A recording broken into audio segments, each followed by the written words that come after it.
Alright, this video, I'm going to try and keep this a short video, and I'm going to call this video Saved from the Scrapper number 1.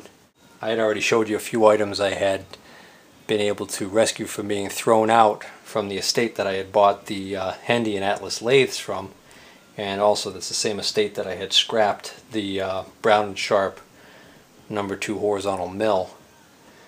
But I've got quite a few boxes of stuff out there in the Alpine Lodge shed in a box type structure, and I don't really want that stuff to stay out there much longer because there's no moisture control out there, and a lot of the stuff is rusting kind of badly.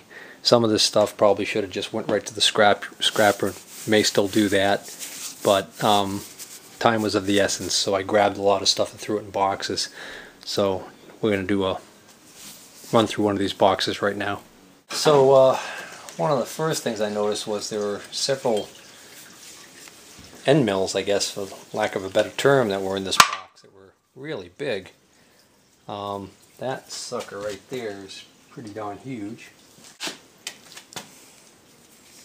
It's 1 1/4 inch diameter, so I don't think this is going to be of any use to me because I can't figure any way that I could actually use this unless I actually chucked this in the chuck on the lathe and did some kind of operation with it, which I doubt I would ever end up doing. This is an interesting end mill because it's a spiral tapered end mill. I mean, it's interesting to me because I'm not real knowledgeable about this stuff. But anyways, can't quite make out what it says on here. But that's a big mill. So I don't know if that would go on like maybe a big K&T mill or a Cincinnati or something like that. You know, a vertical head on one of those mills. The flutes actually look like, or the edges I should say, the cutting edges actually look intact. So the one thing I can't tell looking at it is whether or not, I can't tell whether or not that's bent or if that's just an optical illusion that I'm seeing because of the way it's got the spiral to it. But anyways, there's that one. There's this big end mill. It's got surface rust on it. Again, the cutting edges look intact. It's the big 4 flute. Big sucker. That looks like that's got the same. This says 2.5 by 5. Which is interesting because that can't be 5 inches across. I wonder what that means. B-1961. I'm assuming that's probably a part number from the manufacturer. T7, IT-7 maybe? 8TFLD. Again, too big. It's another one. It's a 3 flute. It's this one here. It's a smaller one, but still big shank. 4 flute. Another one.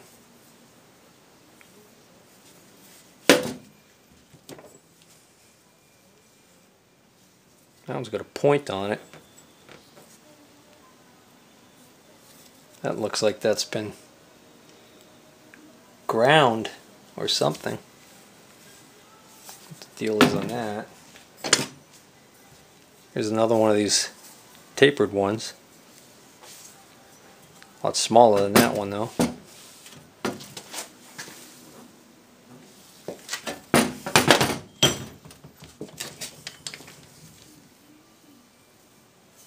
Boy, that one's all chewed up. That's got a threaded hole in the end of it.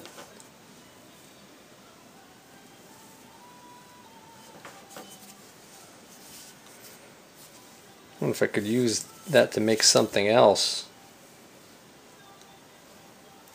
That would probably be hardened though, so. But maybe back here it isn't, I don't know. Another one. 3 flute. This one here, this has got a Morse taper on the back of it, by the looks of it. Huh.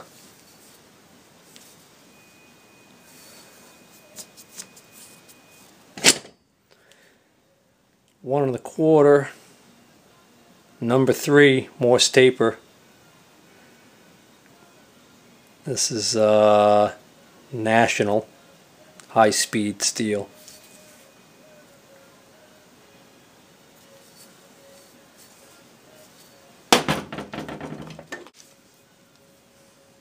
Another one.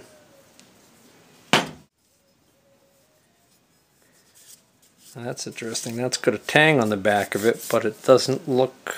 if it has a taper, it's nowhere near as pronounced as the Morse. I can't see any markings on this one to indicate what it is. It's got a 2 flute end mill on this end.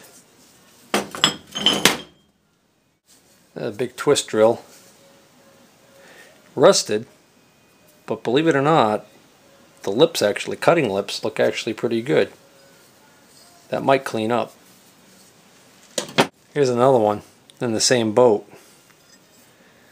This one, somebody took the time to ground off some flats so that it would be able to be grabbed and not spin in a chuck.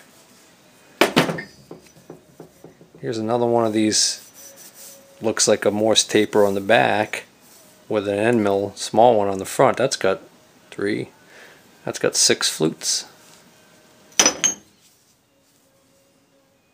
Little 3 flute. This looks like it started out its life as something different. It was ground down, and then probably what eventually happened is they got to this point and they threw it out, and the old guy I bought this stuff from, he was quite the picker. He'd go and pick through the dumpsters at the machine shops back before the days of the scrap metal guys coming and taking all that stuff. So I wanted to keep this short and sweet, so I think I'm going to stop right there. So if I can clean up these 2 twist drills, I'll probably hold on to these. Oh, I did have one other item out of this box. This is a good example of how stuff that's just going to get scrapped anyways. This would have brought them pennies at the scrap yard, but it's a nice piece of plate steel, good size. It's over 1 foot long, about 4 inches wide. Looks to be about 3/8, well, maybe more. And then there's this chunk here, this sucker, that's like full inch thick. Good sized area there. Heck, even just for something to have on a bench to beat on, might come in handy for something. Or I could maybe mill something out of this, I don't know. This is marked, looks like it's marked 811. Something 811, would that be a indicator of the type of steel this is maybe?